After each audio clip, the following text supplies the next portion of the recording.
完我这心可难受了。俺家翟小达在学校让人欺负了，但还没敢跟我说，是他好姐妹的妈妈跟我说的。咋回事呢？翟小达在学校荡秋千，来了2个高年级小男生，先把他鞋给脱了，给他鞋给撇了，然后最后呢还给他推下去了。这时候出现了另外一个小男生来帮他解围，结果呢大家就都起哄，他就成了众矢之的。他们班就有俩小女生说，就是因为你一下大家都玩不了秋千，你以后不要玩秋千了。然后接下来这2天课间活动，别的小孩都出去玩，他就在角落里坐着。我就问他，我说这事你咋不跟你妈说呢？我问了老长时间才问明白了。他说我可能是因为汉语不好，学校的小朋友们成群结伴的玩，好像也不咋带我。我其实朋友很少。这听完给我心疼的呀！我嘴上说孩子要理智的看待这个问题，要好好解决，我心里想我咋不去学校给那俩孩子收撕了呢？然后前2天我去带他看那个《熊出没》，伴我熊心，给乐坏了，现场还抱了一下熊二。但是我没有想到的是，我居然看一个动画片能看哭，就感觉这电影就《熊出没》也太懂妈了。就那里那大白熊，熊妈妈回来了嘛，就演他年轻时候，出场设置就是妈，也是颠三倒四，也是手忙脚乱，完事有时候还偷点小懒儿，有时候还贪点小嘴儿，也不是咱心中传统意义上那个烛光里的妈妈。但孩子一被欺负，你别管孩子长啥样，就哪怕熊二妈妈，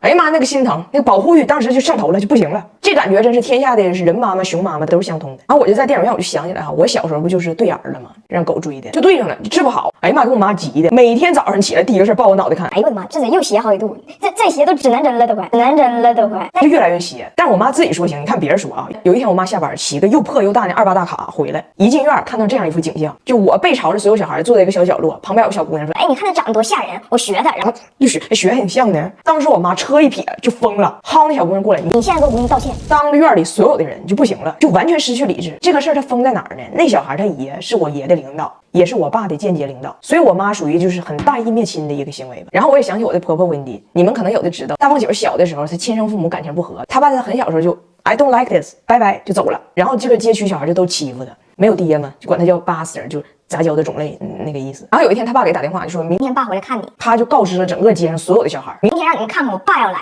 结果第2天一整天他爸也没来，3岁的大胖媳妇就坐在马路牙子上等他爸，等到天黑。然后街上所有小孩就都来笑话他，你不说你有爸吗？你是蒙着的，你是编的。然后大胖媳妇就跟一群比他大的孩子打起来了。然后很多年前温迪就跟我说，哎，你能想象我当时心里有多难受不？我咔家出去把那群小孩全踹跑，我寻思我大不了我就陪你，我看谁还敢欺负我儿子。我当时还没当妈，我那时候其实还不能理解他心里有多难受。我想的是，哇，温迪那么抠，孩子挨欺负的时候也是不算钱的。然后就想这个事儿，我觉得心里挺难受的。就是你看我现在也好，温迪当年年轻时候也好，我妈年轻时候也好，那作为妈妈也都是很虎的。但是孩子对妈妈年轻时候是没有啥记忆的。等到咱们真正有深刻记忆的时候，咱们的妈妈已经开始唠叨了，开始烦你了，开始指导你人生了。所以我看《熊出没》的时候，我觉得最感动的是啥？就是他回到了熊妈妈年轻的时候，他也贪睡，他也偷懒，他也整不明白。但孩子一受委屈的时候，那个本能的爱，那个保护欲，就我看熊妈妈那个笨样哈，那还举个小胖手，誓死保卫自己小宝宝。那时候他想的也不是熊二将来能不能成才呀，就那一幕让我想起来，咱们每个人的妈妈曾经也是那个笨拙的熊妈，也是第一次当妈，也是一点一点摸索咋当妈。现在大家都过年了，回家了，见妈了，我就在想，为什么咱们和咱们妈妈们的相处中，会经常有一种无力感、疲惫感、闹心感？因为咱们这代人和咱们妈妈这代人的沟通是有点失败的。咱们的妈妈们只会说2句话，一个是我这辈子啥都是为了你，一个是等你长大你就懂了。那咱们这代人，我们当妈妈的时候，我感觉可以少说这样的话，多陪陪孩子，多一些正面的轻松的沟通，然后可以带着孩子看看《熊出没》这样的电影，让孩子明白一个事儿，就是你的熊妈妈呀，曾经也是你这个年纪，也曾经傻了吧唧，也曾经贪吃偷懒，也会经常失去理智，她也是一点一点学会咋当妈的。你的妈妈也感谢你选择她来做你妈妈，也感谢你陪着她一起成长。祝你、你的妈妈、你的孩子新春快乐，兔年大吉。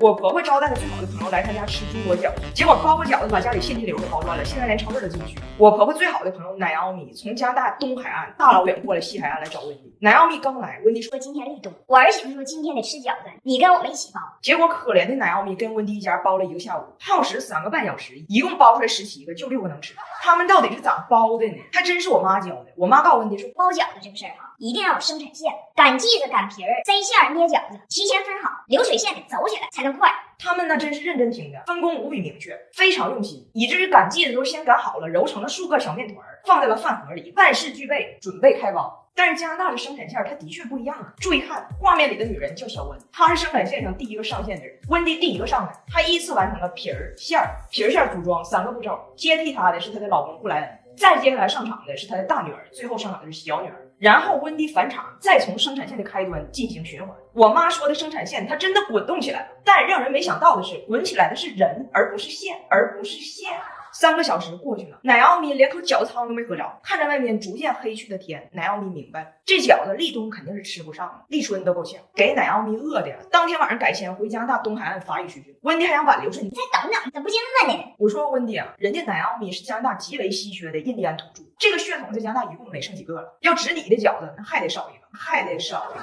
结果我们的温迪晚上在生产线上坚守太久，腿都抽筋了。我说这个年纪女性啊，容易缺钙，要注意保养。给你买了盖尔奇铂金液体钙，钙 DK 配方，这个 VK2 是钙有效吸收关键，小胶囊好吞咽，液体配方吸收也快，补钙不荒废，走遍中国都不累。这都不算啥，最好笑的是啊，温迪听说去年早打在铁岭吃饺子时候吃着硬币了，说这个是发财和幸运的好兆头，他没吃着，还挺遗憾。这次轮到他家包饺子了。他家也都想争这个好彩头，就非要也往里放硬币。家里把所有人的兜翻一遍，一共5块5面值的硬币全放里头了，一共包好30多个，没舍得吃，全冻起来了，留着以后慢慢吃。结果第2天全家去超市，他们都已经上车出门了。米扣突然说：“超市门口那个手推车的往里塞硬币才能用，谁有硬币呀？那我硬币搁饺子里呢。”布莱恩说：“我的也搁饺子里呢。”温迪一摸兜 ，so do I 呀！完了，咱家硬币所有家底都搁饺子里呢，于是马上掉头回家画饺子。布莱恩捧着饺子说：“画哪个呀？”温迪说：“我哪知道啊，咱家没有吸铁石，那咋整？都画了呗，超市要关门了。”最后发现这饺子它包的慢，画的更慢。温迪急性子，直接把冻饺子都煎了。但是问题来了，当时塞了5块5，一共找出来4块5，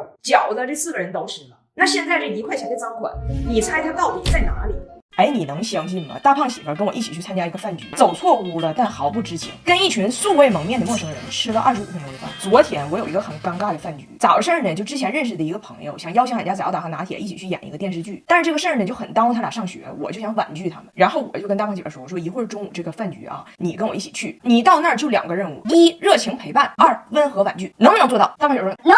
但是啥叫婉拒？我说就是一直说自己不好，以自己不好的理由拒绝对方。他说没有问题。结果中午我俩是分头去的，我就堵高架上了，我就给打电话，我说我肯定是要迟到了，你记住那2点没？他说媳妇没事，你别着急，我都记住了，交给我。到了现场他就直奔包房了，但在他眼里什么海棠厅、牡丹厅、剑兰厅这些汉字对他来说都没有区别，他就非常害怕走错房间，就一直在各个包间门口徘徊，直到有一个屋的客人认出他来了。哎，那不大胖媳妇吗？他一听那没错了，这就是组织，推门而入，先自罚3杯，然后就坐下，还替我道歉。踩凉堵车，一会儿就到，我先跟大家吃。好巧不巧，人对方话也接上了。孩子呢？孩子也没带着呢，我可喜欢你家这孩子。大胖媳妇很警觉，开始婉拒。孩子们在家，拿铁现在应该在抠鼻屎，然后吃。早达这个点应该也开始闻脚丫子了。他们生活中其实是有点恶心的，说实话。然后对方有个大姐说：“我不管，我就爱看他俩，长得像小外国人似的。”大胖媳妇以为他是这里边领导呢。大胖媳妇说：“你要真喜欢长得像外国人的，俺家长得就像外国人的，那肯定是我。我可以演电视剧，我演过。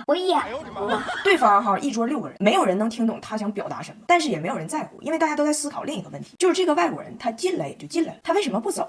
就这样，他们驴唇不对马嘴的喝了25分钟。我到了之后，我赶紧进屋找他们，一进屋发现大胖媳妇根本没在，我以为他上厕所去了，我赶紧给他打电话，我说你干啥去了？大胖媳妇那边都喝嗨了，告我喝着呢，你快点的。我一听完了，肯定出岔子，我就开始满饭店找他，我心里这个气呀，但是我同时安慰自己，张彩玲，你不正愁最近大胖媳妇太正常，视频都不知道录啥呢？你要相信你的男人，你终究是多虑了。最终我在隔壁的隔壁找到了他，脸都喝红了，桌上除了他我一个也不认识。见着我，大胖媳妇跟我说呢，哎，你可算来了，放心吧，我说的非常好。我一进屋一个婉拒，到现在就没有一个人跟我提电视剧的事儿，人家还问呢，彩玲你们干啥呢？我猜是不是录恶搞粉丝短视频呢？我说恶搞粉丝我的确是没想过，但是短视频肯定是要录了。那大姐特别热情跟我说，她从进屋开始我就开始录她，你把热点打开我就传给你。这事儿太丢人了，为了挽回颜面，我逼她下血本送了我一套赫莲娜新年非凡礼盒，有黑白绷带面霜和新品黑绷带眼霜，这么有品位的礼物瞬间给我拿捏了。新年送她，祝对方一展龙颜，心意满满，和大胖媳妇一样成为高分段送礼选手。后来回家我就说她，我说你是怎么做到跟一群陌生人吃了25分钟的？她的回答吧，居然还有点心酸。她说，也许对于你来说，只有那一屋是陌生人，但是对于我来说，整个饭店都是陌生人。从某种角度上来说，甚至整个中国都是陌生人。能不能一桌吃饭，用你们的话说，就是缘分到了，你也有责任。你来那么老晚，你是上错车了？我说我车没上错，这个事儿你不懂，我这个叫上对花轿嫁错郎，嫁错郎。